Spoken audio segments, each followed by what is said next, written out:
You are faithful. De hecho, le voy a dar mis 2,37 euros ahora y 50 céntimos cada mes, hasta que lo haya pagado por completo. El hombre contestó: tú en verdad no deberías comprar ese perrito, hijo. Él nunca será capaz de correr, saltar y jugar como los otros perritos.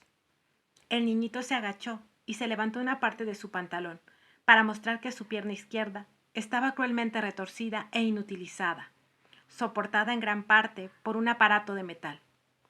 Miró de nuevo al hombre y le dijo: bueno, yo no puedo correr muy bien tampoco, y el perrito necesitará a alguien que lo comprenda.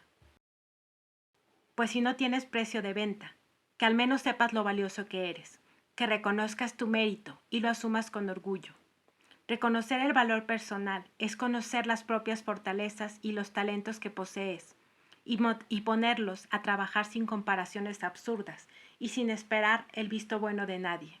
Cuando quieres a una persona de verdad, no estás comparándola con alguien para saber si la amas. Estoy seguro de que no le dirías a tu pareja: te quiero porque eres mejor que fulanita o fulanito.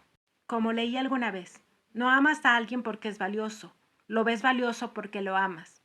Cambia en la frase anterior la palabra alguien por ti mismo y tendrás una proposición que exaltará tu amor propio saludablemente. Ser auténtico.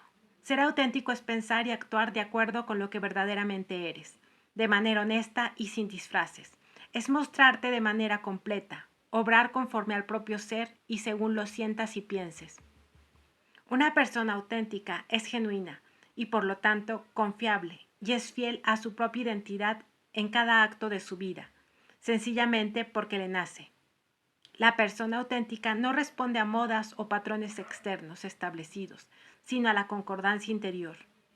Cuando eres auténtico, las cosas fluyen sin tanto esfuerzo, porque no hay nada que ocultar. Al no ser una copia, lo original se manifiesta libremente. Una vez más, no tienes que ser un premio Nobel o que te colmen de reconocimientos. Basta con ser tú.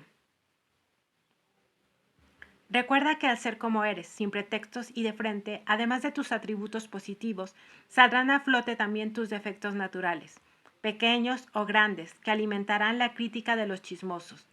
Ser auténtico es ser bellamente imperfecto e íntegro hasta la médula, digan lo que digan. La gente que se traiciona a sí misma queriendo adoptar una personalidad o una condición que no le corresponde, tarde o temprano mostrará problemas de identidad.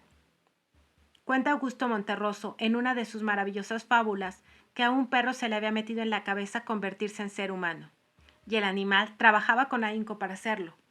El autor termina diciendo: al cabo de varios años y después de persistentes esfuerzos sobre sí mismo, caminaba con facilidad en dos patas, y a veces sentía que ya estaba a punto de ser un hombre, excepto por el hecho de que movía la cola cuando encontraba algún conocido.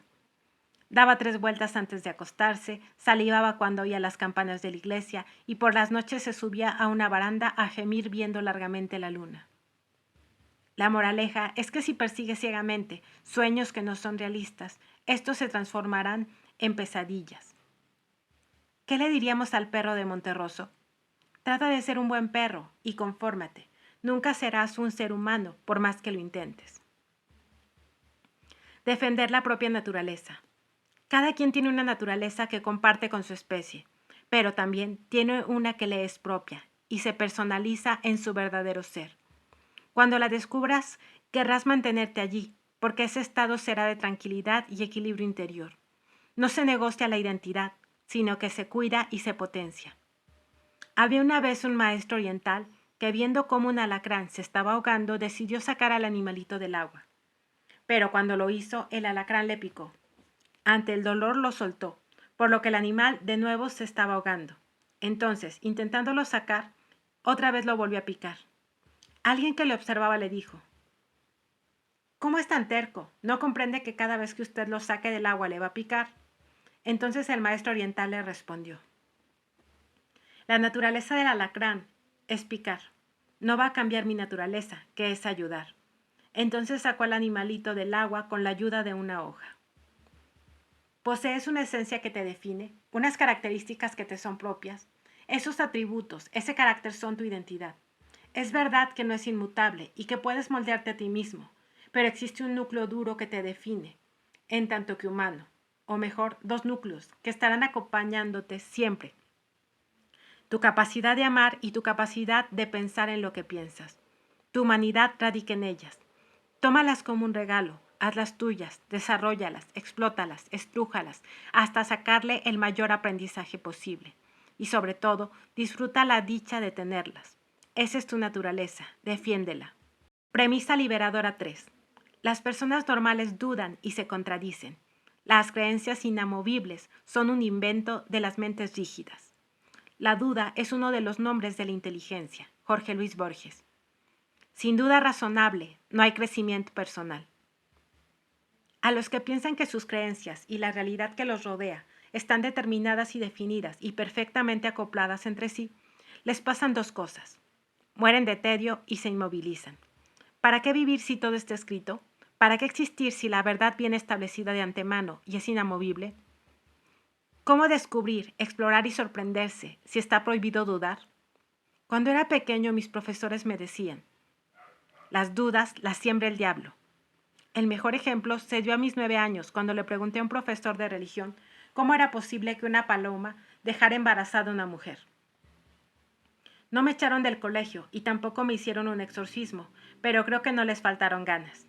Me había atrevido a dudar y preguntar lo que no debía. Titubear sin angustia, tantear, cuestionar o sospechar no son defectos, forman parte de una mente escudriñadora y naturalmente incrédula e inconformista. Es cierto que si dudas todo el tiempo y de cada cosa que vas a hacer, probablemente sufras de un trastorno obsesivo y de una inseguridad crónica y deberías pedir ayuda profesional. Sin embargo, una duda inteligente y sagaz le dará a tu mente un vuelo especial. El mandato social negativo que pretende que uno sea psicológicamente perfecto nos inculca de manera directa o indirecta la negativa a dudar. El mandato irracional perfeccionista que se promulga y se instala en nuestras neuronas es como sigue. La gente segura de sí misma siempre sabe lo que quiere y jamás duda. ¿Qué consigna tan errónea? ¿Habrá algo más irracional que buscar la certeza absoluta?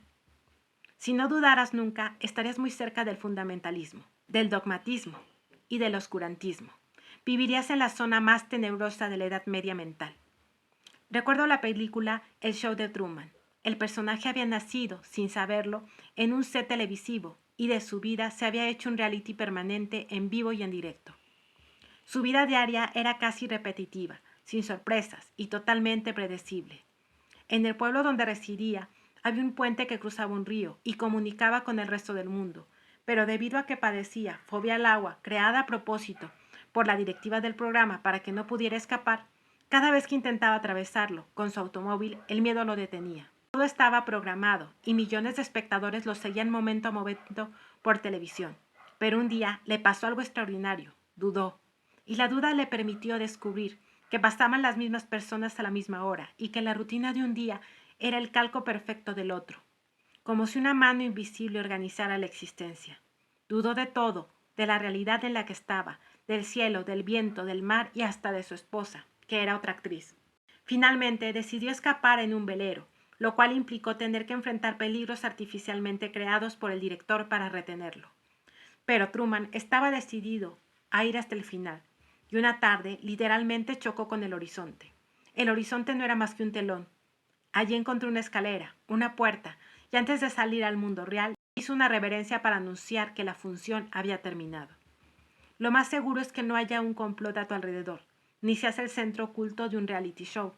Pero, ¿no has tenido alguna vez la secreta convicción de que lo que te rodea, tu entorno, tu vida, pueden cambiar radicalmente?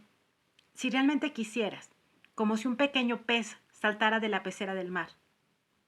Truman dudó, rompió el cerco de la aparente seguridad, enfrentó su fobia y descubrió la verdad.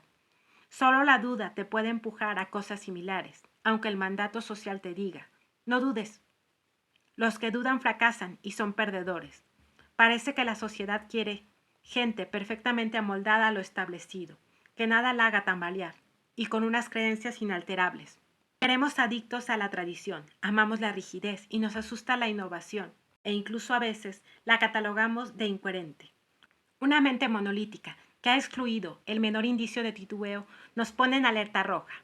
El psicólogo Edward de Bono decía, No hay nada más peligroso que una idea cuando es la única que se tiene. El siguiente cuento sufi muestra lo que quiero explicar y hasta dónde puede llegar una mente rígida que le teme a la duda y admira a los expertos como criterio de verdad. Un hombre, a quien se consideraba muerto, fue llevado por sus amigos para ser enterrado. Cuando el féretro estaba a punto de ser enterrado, el hombre revivió inesperadamente y comenzó a golpear la tapa. Abrieron el cajón y el hombre se incorporó. «¿Qué estáis haciendo?», dijo a los sorprendidos asistentes. «Estoy vivo, no me he muerto». Sus palabras fueron acogidas con asombro silencioso. Al fin, uno de los deudos acertó a hablar. «Amigo, tanto los médicos como los sacerdotes han certificado que habías muerto». «¿Y cómo van a equivocarse los expertos?». Así pues, volvieron a atornillar la tapa del féretro y lo enterraron debidamente. La duda retardataria y la duda motivadora. Hay una duda retardataria que te inmoviliza, te impide tomar decisiones y te genera miedo a equivocarte. La gente que tiene problemas con la toma de decisiones y busca una certeza absoluta antes de actuar suele quedarse sin saber qué hacer, paralizada por el temor y la inseguridad. Recordemos que la palabra certeza significa probabilidad cero de error, lo cual es imposible de alcanzar, a no ser que te encierres en un cuarto oscuro y no te muevas ni pienses. Las personas que sufren de un trastorno obsesivo-compulsivo suelen demorarse demasiado tiempo en tomar una decisión, porque precisamente buscan la certidumbre y la evidencia precisa que les indique que no cometerán ningún error. Se mire por donde se mire, la duda retardataria o regresiva anula o idiotiza. Veamos un ejemplo. A una y otra orilla de un caudaloso río había dos monasterios. Un perro dócil y entrañable para los monjes comía en uno y en otro monasterio. Cuando sonaba la campana avisando para la comida de los monjes, el perro, según estuviera en una u otra orilla del río, iba de un lugar a otro. Pero en una ocasión estaba bañándose en el río cuando oyó la campana del monasterio de la orilla derecha. Empezó a nadar hacia esa orilla para ir a comer y entonces empezó a tañer la campana del monasterio de la orilla izquierda, lo que le hizo cambiar de rumbo e ir hacia el otro lado del río. Pero ambas campanas seguían sonando. El perro empezó a reflexionar sobre qué clase de comida le apetecía más, y no se decidía. Iba hacia un lado del río y luego hacia el otro, hasta que finalmente le faltaron fuerzas, se hundió en las aguas y pereció. Por el contrario, existe una duda motivadora o progresista que te inspira, te estimula y es muy poderosa. Te empuja a explorar el mundo y la realidad, a ti mismo incluso.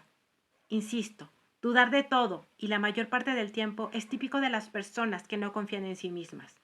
Pero tener dudas puntuales, bien gestionadas, que te inducen a investigar y conocer es positivo, es crecimiento. Los individuos que afirman no dudar nunca de sí mismos, además de mentirosos, son sospechosos del peor de los narcisismos. Una mente flexible es capaz de preguntarse a sí misma, ¿y si estoy equivocada?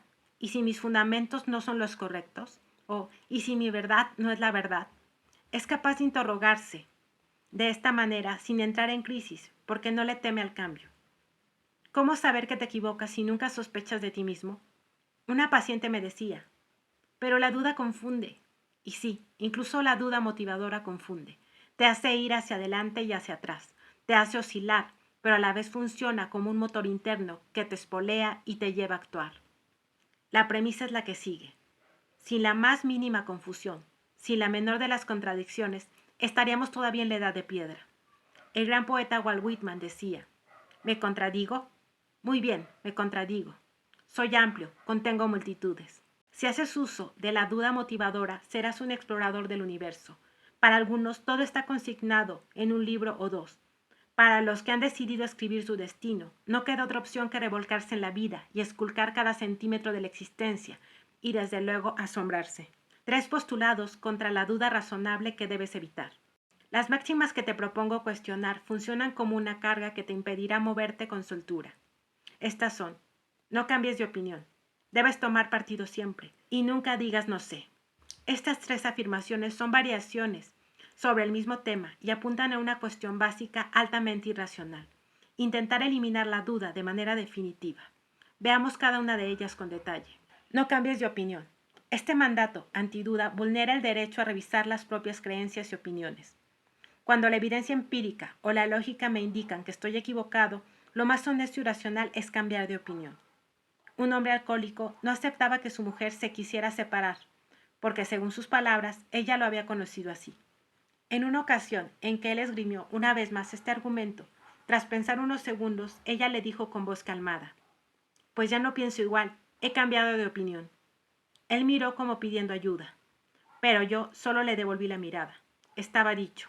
No defiendo que cambies de parecer cada 5 minutos y seas sugestionable, como para que te laven el cerebro.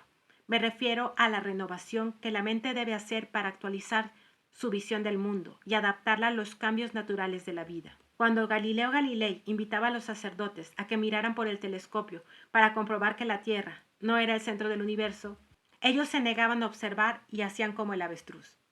Este mecanismo en psicología se conoce como disonancia cognitiva y sostiene que cuando la verdad choca con algún esquema personal importante, podemos utilizar la negación, entre otros mecanismos, para mantener una falsa consistencia interior que nos disminuye el estrés y la incomodidad de reconocer que estamos equivocados.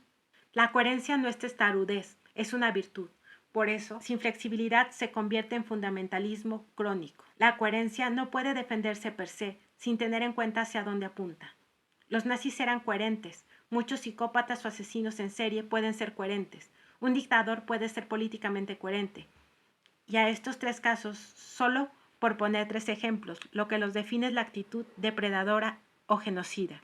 En fin, hay coherencias buenas, constructivas, positivas, y las hay malas, destructivas y negativas. La gente que te rodea, aunque no te des cuenta, está pendiente de lo que piensas y lo que sientes. Y si cambias de opinión, es probable que recuerden la fecha y las palabras exactas que dijiste en otras ocasiones, y de qué manera aquello contradice lo que hoy estás afirmando. No importa que tras revisar un tema o por alguna experiencia vital hayas modificado tu parecer racionalmente. La exigencia implícita que suele hacerse desde la rigidez es que deberías seguir pensando como antes. Un experimento virtual. Supongamos que no crees en Dios y se abre el techo de tu casa y 2 bellos ángeles alados te llevan a dar una vuelta sobre la ciudad y luego te depositan amablemente otra vez donde estabas. ¿Esta experiencia no te llevaría, al menos, a dudar un poco de tu ateísmo? Entonces podrías pensar: son extraterrestres, y en ese preciso instante se abre nuevamente el techo y aparecen los 2 ángeles y te murmuran al oído: no, no somos extraterrestres, somos ángeles, y Dios en persona nos ha mandado a saludarte. ¿Cambiarías de opinión? ¿No estarías al menos dispuesto a revisar tus creencias? Las experiencias límites sacuden nuestros paradigmas, los ponen patas para arriba, y aunque hace todo lo posible para mantener la raya a los cambios en nuestro sistema de procesamiento de la información, si el impacto es muy fuerte, ocurre una reestructuración cognitiva y las ideas se revuelcan. Te propongo algunas preguntas para que analices.